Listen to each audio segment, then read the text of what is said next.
Moments from now, the president will be playing host for a meal with some serious high stakes. He's invited all Republican senators over for lunch at the White House. The topic, health care. So is this going to be more of a postmortem or more of a fresh start at this point? Where do things go from here? Joining me right now, Republican Congressman Michael Burgess, who helped craft the House health care bill that passed in the spring. Congressman, it's good to see you. Thanks for coming in. Well, thanks for having me on. I appreciate it. Congressman, how hopeful are you that they're going to come out of this lunch, Senate Republicans and the president, on one message on health care? Oh, I don't know if that's a possibility, but I think it's good that they are meeting, and I don't know that the final answer will be in today. Leader McConnell has said that there will be a vote on a motion to proceed next week. I think we know at this point how important it is to the president and vice president, although it has been difficult to get here. Here we are, right on the precipice of getting this accomplished, and I believe the president is going to be today all in talking to the senators about how important it is to move this along. That may be the message today, but just yesterday, Congressman, the president says that he made very clear that he was okay with just not doing anything and letting Obamacare fail. Are you comfortable with that position? No, the fight's not over, and I believe the senators have a duty. I know the senators have a duty to go to the floor and vote. Now, it may not be a successful vote, but my opinion, they are obligated. They can't do this by mailing in a press release. They have to go to the floor of the Senate. They have to be recorded, yes or no. And you saw the editorial of the Wall Street Journal this morning. Does any senator in that group want to be the one to whom it is forever affixed the title, "This is the senator that saved Obamacare," after running election after election saying they were going to get rid of it? That's a tough sell for someone to carry that forward in their political career. They seem to all know the pressure that is on them, why it's so tough to make these decisions right now. But on the president's role here, you say that is, you do not agree with the president that letting Obamacare fail, just letting Obamacare fail is an option. But also, let's back up. I wouldn't say that I disagree with the president, but I don't think that's the option that's on the table right now. I think the options on the table is, do we proceed with this? Do you think the president's right when he says that we might be to a place that you would be okay with not doing anything and letting Obamacare fail? I think the president does hold some cards in this that the average senator or the average House member does not hold, and that is the decision to continue funding what are called cost-sharing reduction payments. That's about $7 billion a year. Remember, the House sued President Obama because those were not appropriated funds. Right. The court case was put on hold for a little while the new administration got up to speed. But now the decision month by month as to whether or not those payments occur, that is out of the White House. So they have some leverage there, and I won't say that what I think or whether or not they've talked to me about it or whether or not they would use that leverage, but that is leverage that is available to the executive branch, and I think they're aware of that. Right, but isn't that different than letting it fail, and isn't that actively trying to push it to fail? Oh, look, it's all about negotiation, and you make your best case. The president is known for being a closer. The Senate and even the House are not known for its ability to close a deal. The president is. I'll give him the space he needs to negotiate this. Well, let me ask you about this one then, Congressman. The president also says that if this fails, Republicans won't own it. I won't own it, he said. Didn't you all take ownership of this when you won control of both chambers of Congress and the White House? Wait a minute. Remember who you're talking to. I'm a House Republican. We get blamed for everything. So I fully understand who's going to, if there's a victory, we get very little credit. If there's blame, we pretty much get it all. So on that one, the president is a little off base. No, I wouldn't say he's off base, but I will just he tell says you, he's not going to own it, Congressman. he may not, but as you don't my think he experience, owns this too? my experience as a House member is you guys will do a very good job of making sure that the House Republicans own whatever. If it's bad, the House Republicans will own it. If it's successful, there'll be a million people that'll line up to take credit for it. Oh, but Congressman, do not put this on me that I'm going to be putting blame on you. This is about Republicans. It's reality. It's have reality. I've lived it. Of the House I've lived it for a and decade. The Senate. The Republicans have control of the House and the Senate and the White House, and you say that the president will not own this if this fails? Well, the president did not cause this problem. Remember, this problem was caused by Nancy Pelosi, Harry Reid, and Barack Obama back in 2009 and 2010 when they pushed on a party line vote a reformation of 1/6 of the American economy. Right. It has been tough sledding ever since then, trying to fix that. But I don't think you can say now at the 11th hour this is all on the executive branch. It started with the executive branch in 2009, but the president's only been on the job for 6 months. No, I agree with him. I don't think that is his ownership. As a House member, yeah, I get it. We have run on this in 2010, 2014, 2016. But he ran on it too, Congressman. The deliverable is ours, and we need to deliver for the president. I feel that very acutely, that the president needs us to do our job, and the House did do its job. I want the Senate to do its job as well. Again, they can't mail this in with a press release. They've got to go on the floor of the Senate and be recorded. I hear you, Congressman, but the president was more than happy to own health care when you had just passed, when the House did act and had passed its version of health care and held a pep rally at the White House. The president seemed more than happy to own it then. He was great. He was grateful for the House's participation, and I was grateful for the president acknowledging the work that the House had done. It was hard. As someone who sat in the committee through the 28-hour markup and then sat through the Rules Committee on another 18-hour markup, this was hard. For all those people out there who said, well, you weren't really repealing Obamacare, that wasn't the tone in those markups when we went through this process. I just want to get you on this one point, Congressman. He's not shirking responsibility when he says, I'm the president, but I'm not going to own it if a health care effort fails under my watch? Well, you all will assign what you wish to assign. Stop. Do not put this on me. I am asking you. As a House member, I understand where the responsibility is, and it is with the members of the People's House and Senate. Congressman, it's always great to have you on. I really appreciate it. Thank you. Thank you.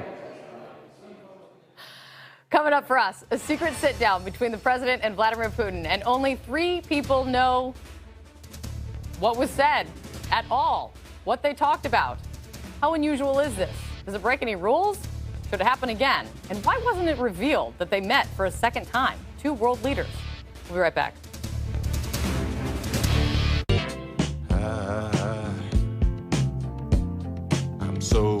Russia investigation. First, it was Jared, now Ivanka. What did Ivanka Trump know, and did she disclose it? Some Democrats are now calling on the FBI to review what the first daughter put on her security clearance application when she joined the administration as a White House advisor. This comes, of course, amid the ever-evolving explanations coming from her brother and the changing disclosures, updated disclosures coming from her husband after their meetings with Russians. Let's go to CNN White House reporter Jeremy Diamond, who is following this side of the story. Jeremy, what is the basis at this point for these calls from Democrats to look into Ivanka's security clearance? Well, Congressman Don Beyer, a Democrat, is leading a group of 22 Democratic members of Congress calling on the FBI to review Ivanka Trump's security clearance application for potential omissions. The omissions they're talking about are in particular about foreign government contacts. That's a part of the application, and it not only asks that you disclose your foreign government contacts, but those of any immediate family members. Cue Jared Kushner, Donald Trump Jr., who, of course, we learned last week had this meeting in June 2016 with a Russian lawyer who Donald Trump Jr. believed was representing the Russian government to provide dirt, essentially, on Hillary Clinton. So let me just read you a part of this letter from Congressman Don Beyer and these 22 Democrats. It says, "We are concerned that Ivanka Trump may have engaged in similar deception. The high standard to which we hold public servants, particularly senior advisors to the President of the United States, requires that these questions be raised and promptly answered." So Democrats have turned up the heat on Jared Kushner, calling for his security clearance to be revoked. Now they're also turning up the heat on Ivanka Trump. The White House and Ivanka Trump's attorney have yet to respond to CNN's request for comment. Kate? All right, so you have that. And there's now also more coming out about the 8th person who attended the meeting with Donald Trump Jr. at Trump Tower and his links to a congressional investigation, not just a congressional investigation, but a federal investigation into Russian money laundering. What can you tell us about that? That's right. Well, we found out just recently that Ike Keveladze is the 8th person who attended that meeting. And Keveladze was actually previously linked to a congressional investigation. He was linked to bank accounts, essentially, that were being investigated by a congressional panel with regards to money laundering. Keveladze has denied any connection to money laundering efforts at the time. He called the GAO, the Government Accountability Office's investigation, a witch hunt. Familiar words that we're hearing now today, again, from the President of the United States, of course. But Senator Carl Levin, a Democrat who was on that congressional panel that was investigating that, has just put out a statement on Facebook. Let me read it to you in part. He says, quote, "As GAO reported, Keveladze established some 2,000 U.S. corporations and bank accounts for a number of them. The owners of those accounts then moved some $1.4 billion through those accounts. Keveladze claimed he did all this without knowing for whom he was doing it." And Carl Levin also goes on to call Keveladze, in a sense, the poster child of that practice of money laundering. So clearly some more questions being raised about Keveladze, who is the 8th person in that room with Donald Trump Jr., Jared Kushner, and Paul Manafort during that meeting at Trump Tower. Kate? Very interesting. Jeremy, thanks so much for bringing it to and laying it out. I really appreciate it. Joining me now on this to discuss is former U.S. Attorney Michael Moore. Joining me now. Great to see you, Michael. Good to see you, Kate. So let's talk about that. This 8th person in the room, Keveladze, from that now infamous 2016 meeting, he's identified and he's being linked to this federal money laundering investigation. This was back in 2000 when this was all being investigated. Is Robert Mueller going to be looking into this? You know, I think Bob Mueller actually will look into a lot of it, and these investigations take a long time, and some of this information will start to come out as that goes on. Hopefully not a lot. We don't want to have leaks in the investigation. But the problem with these explanations about the meeting, it's kind of like those little dolls that the Russians have that have, you open it up and there's another doll inside, and open that up, called a babushka doll. You know, that's sort of how this is. Every time we look into the meeting, we start investigating, we pop the top off and look in, another little Russian pops out. And that's where we are. The real problem, too, with the meeting is it's essentially a time when we gave the communists a win, gave Putin a win, both in the PR and in the counterintelligence world. I don't know what the administration was expecting when they were having this kind of meeting. You know, I don't know if they thought maybe that Putin would ride up in a 1947 tank wearing a fur hat and jump out at Trump Tower. But, you know, they send people in to set these things up. And essentially what we've done, or what the Trump team did, is they set up the administration for the potential for blackmail and extortion going down the road. Well, let's focus, though, on one more time. I have another question on this 8th person in this investigation that we're now just learning about. I mean, the investigation looked at hundreds of U.S. bank accounts that were set up for corporations tied to Russia. More than $1 billion was funneled through them. And former Senator Carl Levin, he said that, as Jeremy laid out, that this guy became, in essence, a poster child for this kind of money laundering practice. He was never charged. He was never charged in this. But how serious is this? Well, it's serious anytime you link somebody's name with potential money laundering. Obviously, that's a federal violation. And, you know, it's especially serious since we don't have tax returns from the president to look to see if maybe he had interest or dealings with some of these corporations that were set up. Those things could tell us a lot, too. So, you know, the web continues to get thick, and we're just not getting the information from the administration that we need. And for some reason, they seem to be particularly protective and interested in having these ongoing discussions with the Russians. On Bob Mueller, Dianne Feinstein, Senator Dianne Feinstein, she's the top Democrat on the Senate Judiciary Committee. She has said that Mueller has given them, on Judiciary, given them the green light to ask to bring in Donald Trump Jr. and Paul Manafort to get them to testify about this meeting we've been talking about. Right. Can you read anything into that, Michael, about the investigation that Mueller's doing, Sure. that he is okay with them testifying? Yeah, my guess is that he's probably got information from a cooperating source. and he may already have the information he needs about the meeting and is now willing to see whether or not statements come out that are contrary to what he thinks he can prove from other evidence. So, you know, if he was in the midst of wondering whether or not there was some nefarious intent in having the meeting, I doubt he would have given his okay. But at this point, my guess is maybe it's from Mike Flynn, maybe it's from somebody else. He's got information about what the intent was behind that meeting, probably well beyond even the emails that we've seen from Don Jr. Well, we will stand by to find out. Great to see you, Michael. Thank you so much. Thanks now.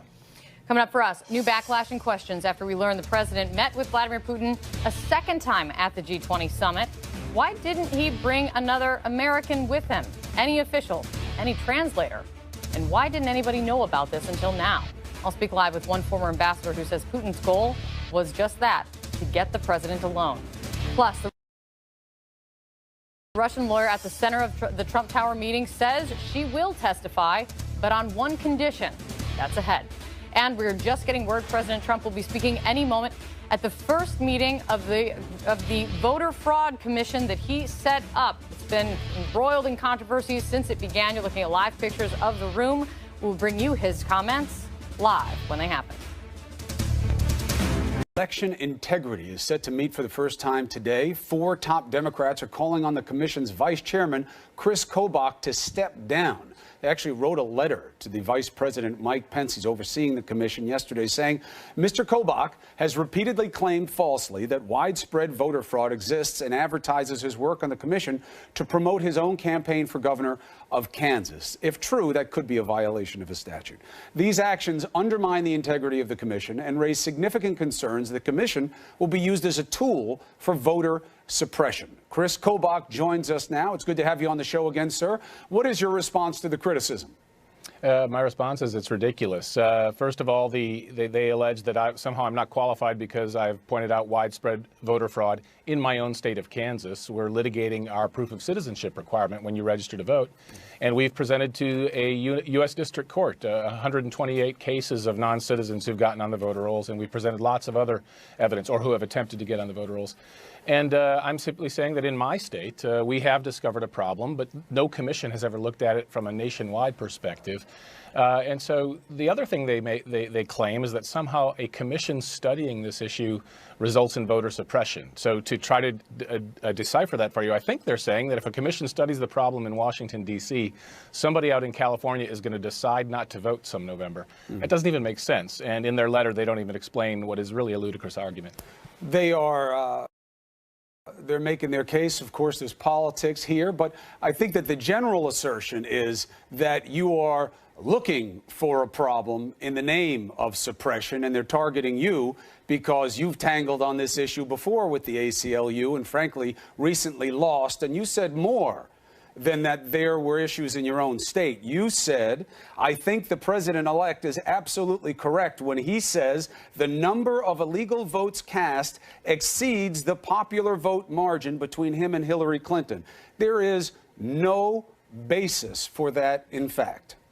Well, that was back in January or so when the president had made a statement similar to that. And my point was that, as I explained, if you took the quote in context and you read what was said before and after that, I was pointing to a study from the 2008 election that showed that several million non-citizens actually voted in that election. And I said it's conceivable if the same percentage in 2008 voted again today or in 2016 that you could have a similar result. So I was simply saying it was plausible. The quote is inaccurate. I think the president-elect is absolutely correct when he says the number of illegal votes exceeds the popular vote margin between him and Clinton. The point is that if you put it back in context, and then I went on to say there was a study that showed, and then I said if the same percentage of non-citizens in 2008 voted in 2016, then potentially you could have that issue. But let's make it clear. The commission is not set up to prove or disprove President Trump's claim. The commission is simply to put facts on the table. So if, as the Democrat members of Congress who wrote that letter contend there is no voter fraud, then we will make their case for them because the commission will come up with nothing. So the idea that you should stop the commission from even looking at a problem because there's going to be something we don't want the American public to see, That's outrageous. Let's just put the facts on the why table, is it and you can decide, outrageous? Chris. Because, Chris, let's say that the facts come out, and there are 1,000 cases of voter fraud in the But whole what country. facts are going to come out? I mean, you are getting criticized because the information you're asking for either was seen as being overreaching, or according to experts, you couldn't find out whether or not there's a problem with the information you're asking for. You need both. other data to do a real Okay, analysis. well, let's be specific, Chris. The information we asked for is the publicly available voter rolls. You can walk in off the street in New York and ask that in your state. Any person watching can walk in to a county election office and ask for that. It's publicly available. The reason you need that information is to do things like, if someone comes before the commission and says 100 people voted in this state in this election year, and we believe they were deceased at the time the ballots were cast, we can look at the voter rolls and say, well, those people weren't actually registered in that state at that time, so your claim is false, sir. You have But to those start. secretaries of state are already saying they know that. They've done it within their own states, and they don't need you to certify their findings. As a Secretary of State, I'm very familiar with what other states have done, and most states have not actually done an in-depth investigation of voter fraud in their state. Part of the reason we have in Kansas is, as you mentioned, we are fighting the ACLU in multiple court cases to keep our proof of citizenship requirement in place. Right, and that's what is fueling the concern, right, is that that's who you are, and that's what you want, is to change the requirements to voting, to require people to show proof of citizenship, and that they're concerned that that's what you're using this commission to do, to advance your agenda of what could be construed as voter suppression. Well, you forgot to mention another thing, Chris, and that is it's a bipartisan commission. So it's 6-5 Republican, Democrats. But plus you the don't vice have a president. Democrat vice chair alongside you, should you? The commission doesn't have two vice chairs. Should it? It's perfectly normal. I only have one vote. It doesn't really matter. The total number is what matters. But it would not help if you to have- show that it's more bipartisan, and it's not unusual to have two different party members at the top of a commission. Put it this way, Chris, the most senior member on the commission is the longest-serving Secretary of State in America, Bill Gardner, a Democrat from New Hampshire. The commission has got some of the most respected experts on this issue and on election administration. But the bottom line is all we're doing is looking for facts. We'll put those facts on the table. You can look at them, Chris, and say, you know what, that doesn't prove anything. That's not why.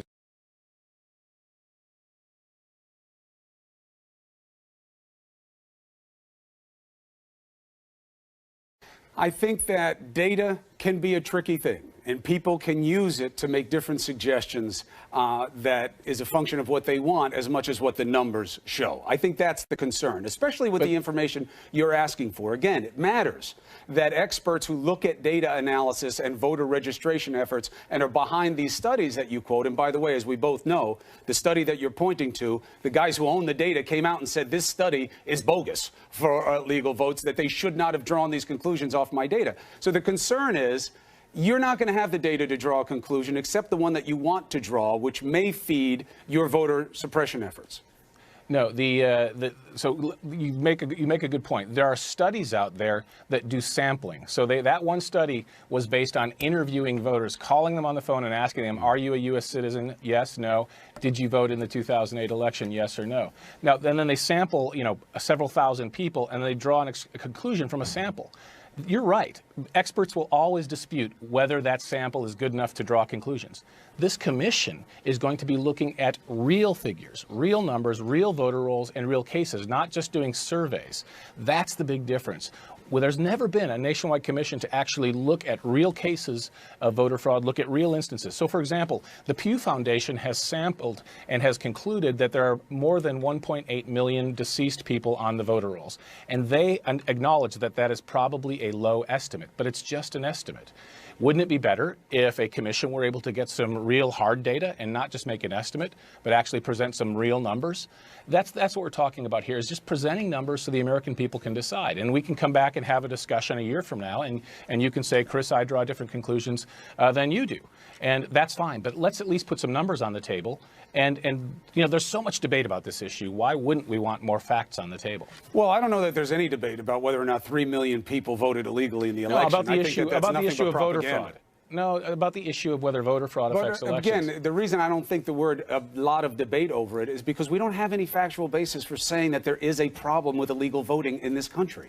It has never been seen as a scale that would be relevant on any level, except when one person named President of the United States, Donald Trump, said it's why he lost. Well, I've studied this issue a lot. I've told you the 128 cases in Kansas. Anytime you have a close election and if you have one or two non-citizens voting, it can swing that election. There was a case in North Kansas City, 2010 primary election, won by one vote for a state legislative seat on the Missouri side of the state line, Rizzo versus Royster. Mr. Rizzo won by one vote, but it was alleged that more than 50 Somali nationals voted in that election in sworn affidavits from the poll workers in that election. Yeah, I'm familiar with the case.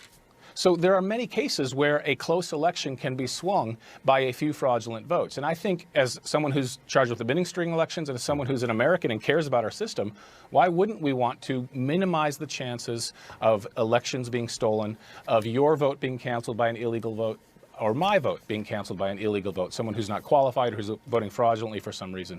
That's all we're trying to do. We'll see what the commission comes up with. I'm just saying there are bigger concerns than illegal voting that this commission could be looking at, like Russian interference. So we'll see what you come up with, and we're always welcoming you on this show to discuss what matters. All right, take care. All right, Chris Kobach, thank you very much. There's a lot of news, including the latest in the battle over health care. Is there a way forward to make sure that your health care is safe? Let's get after it. The White House says President Trump had a second undisclosed conversation with Vladimir Putin. What the hell is Donald Trump's obsession with Vladimir Putin? Why won't he be straightforward about it? It's a little extreme for us to somehow make this into a conspiracy.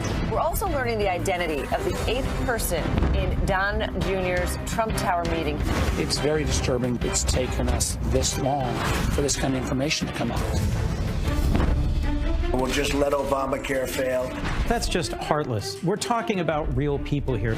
I regret that the effort to repeal and immediately replace will not be successful. This is a real Mitch McConnell failure. This is New Day with Chris Cuomo and Allison Camerata. Good morning, everyone. Welcome to your New Day. It is Wednesday, July 19th, 8 o'clock in the East. Up first, the White House downplaying reports that at the G20 summit, Mr. Trump and Vladimir Putin had a second undisclosed meeting. The president reportedly had an hour-long conversation with the adversary without any American officials present and no official record of what they discussed. In just hours, President Trump is going to host all 52 Republican senators for lunch at the White House. This comes after the president said he wants to, quote, let Obamacare fail after the Senate health plan's humiliating defeat. We have it all covered for you. Let's begin with CNN's Joe Johns live at the White House. Joe. Good morning, Chris. That first meeting, that 2-hour meeting between President Trump and Vladimir Putin caught the attention of the world, and now we know it wasn't the only time the two men spoke face to face. The White House confirming a second encounter at the G20 after reports of it surfaced in the news media. President Trump lashing out, calling coverage of his previously undisclosed second meeting with Russian President Vladimir Putin sick and alleging it's been made to look sinister. A senior White House official tells CNN the discussion on the sidelines of a G20 dinner lasted nearly an hour and no other U.S. officials were present. Ignoring protocol, the president relied on a Russian translator, leaving the U.S. with no official record of their conversation. The White House downplaying the second encounter, asserting the insinuation that the White House has tried to hide a second meeting is false, malicious, and absurd. This new revelation, the latest in a string of undisclosed meetings between Trump associates and Russians. This kind of private meeting is virtually unprecedented in the diplomatic world. There seems to be a pattern of reckless or willful concealment of contacts with the Russians. This meeting coming to light as CNN learns new details about the eighth person in attendance at the June 2016 meeting where top Trump aides hope to get damaging information about Hillary Clinton from the Russian government. That man, Ike Kaveladze, seen behind the president in 2013 in this exclusive video obtained by CNN, is a senior vice president at a real estate development company run by Russian oligarch Aris Agalarov, who has ties to Putin. There was absolutely no conversation between either Agalarov and the Russian prosecutors or the Russian government about Hillary Clinton or the U.S. campaign ever. Didn't happen. According to his attorney, Kavaladze believed he was attending a meeting as a translator for a Russian lawyer, despite the fact that she brought a translator with her.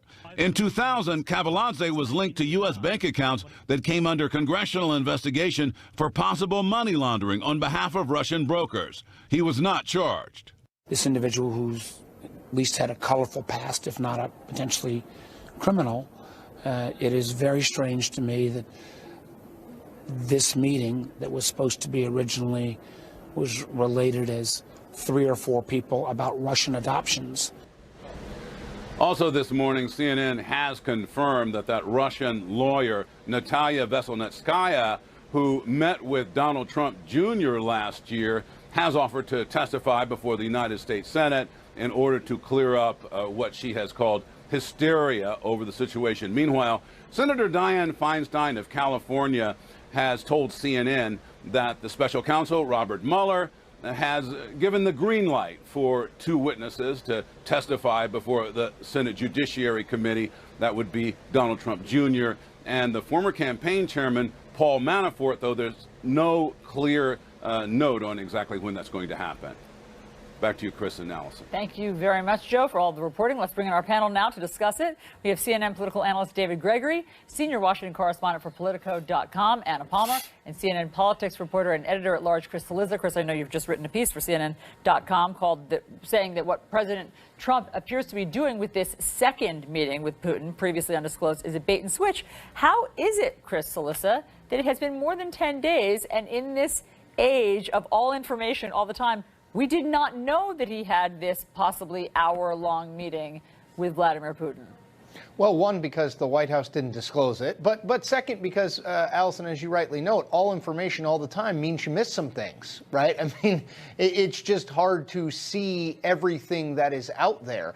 But I do think what you're seeing here is really some classic Donald Trump misdirection, taking a story which is the White House, Donald Trump met with the Russian president with no other, or huddled with, or had a sidebar with, choose your word, at a G20 dinner with the Russian president with no U.S. translator and no other U.S. official present.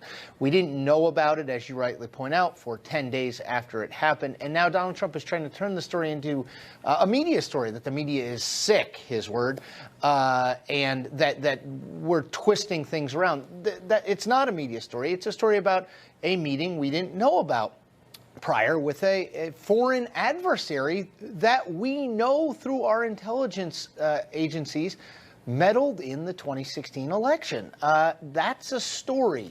The fact that the media is reporting on it is what we do. The fact that Donald Trump is trying to change the subject is what he does. It will work for a certain segment of people, but that doesn't make it right. It doesn't change the facts here, and the facts here are very clear. And what's fueling it is the unknown. Why do we care about the meeting with Putin? Because there's an odd softness to the disposition of the United States versus a known inimical government agent in Vladimir Putin. We just had the former head of the Office of Government Ethics say that Trump's lawyer didn't want the president to sign his financial disclosure form certifying that it was accurate. I mean, can you believe that? I mean, and with these questions about, well, what financing does he have from many Russian banks?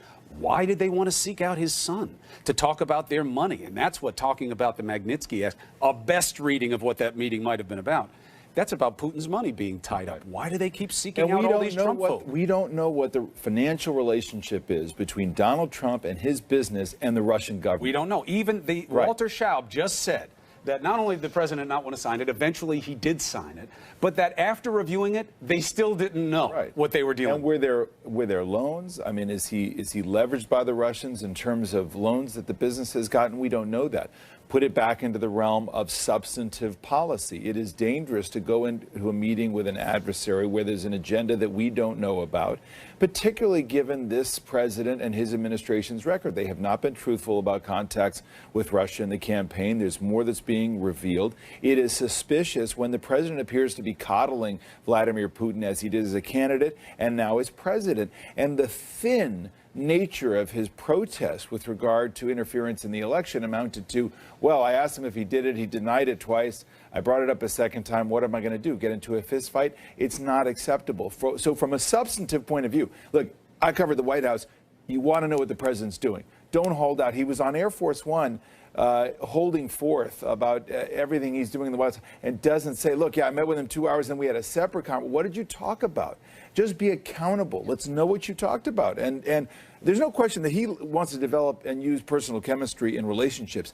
This is not the leader of Montenegro, right? This is Vladimir Putin. This is a dangerous game he's playing. He's not telling us about it. And by the way, Anna, the world leaders who were at the G20 found this tete-a-tete publicly with President Trump and President Putin to be peculiar. Right. So here's what the New York Times reporting says. The dinner discussion caught the attention of other leaders around the table, some of whom later remarked privately on the odd spectacle of an American president seeming to single out the Russian leader for special attention at a summit meeting that included some of the United States' staunchest, oldest allies. What's the big picture here to you, Anna, in terms of where this relationship and this transparency and these Russian threads are?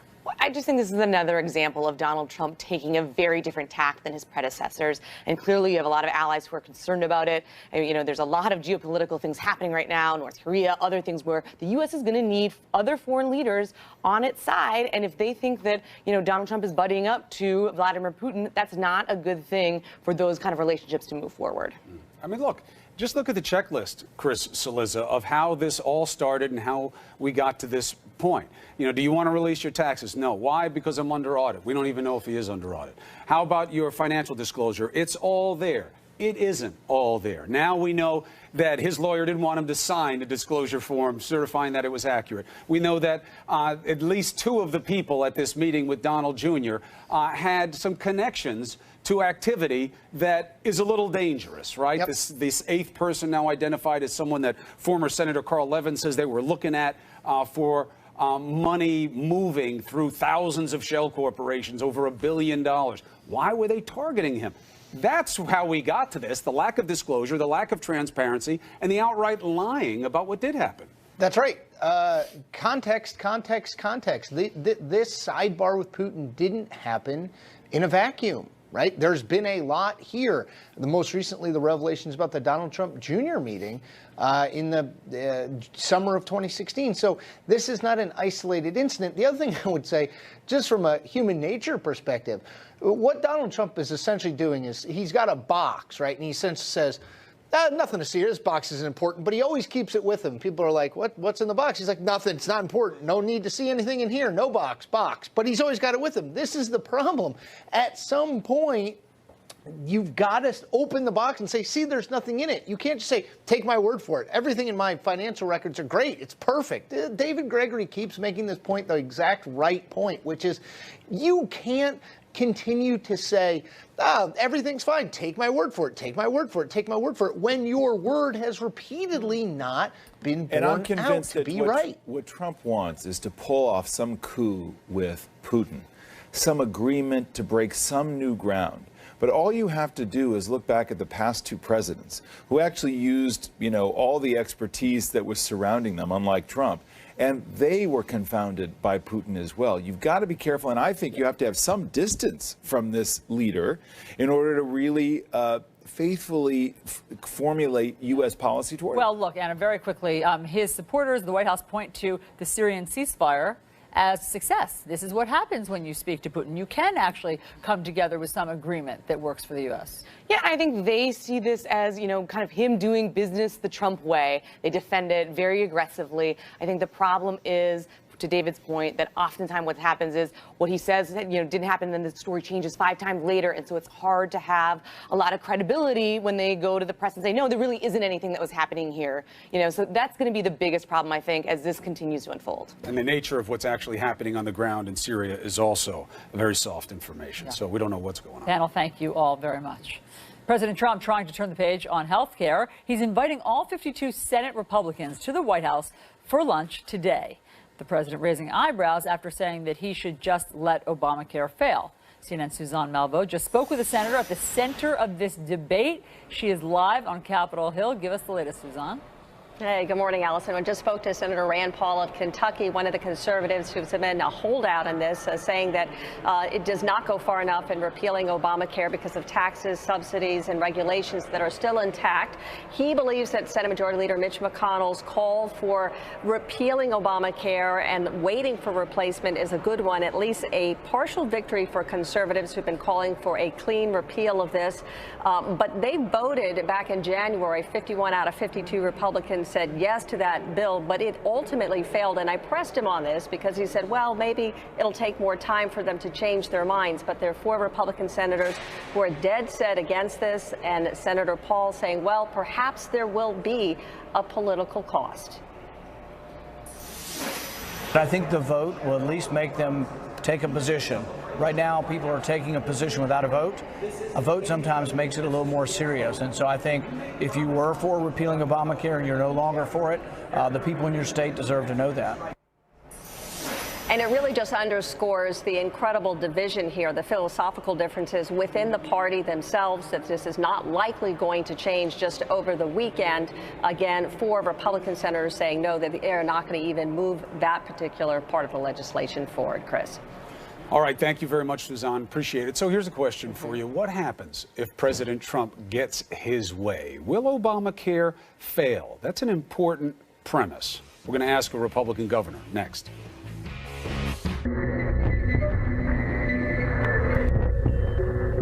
The president's latest plan for Obamacare: to let it fail. But Senate Republicans are moving forward with a plan to repeal Obamacare without a replacement. What does this mean on the state level? How are governors responding to everything that's transpired? Joining us to discuss is the Republican governor of Arkansas, Asa Hutchinson. Good morning, Governor.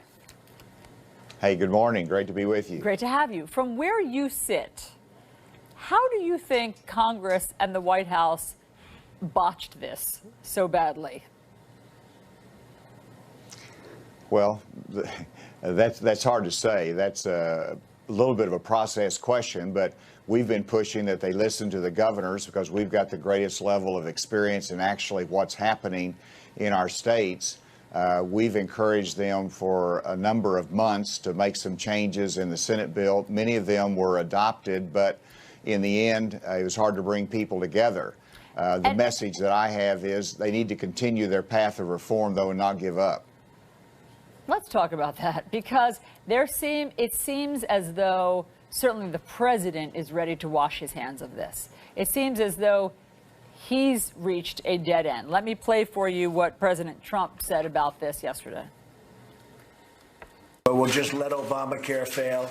We're not going to own it. I'm not going to own it. I can tell you the Republicans are not going to own it.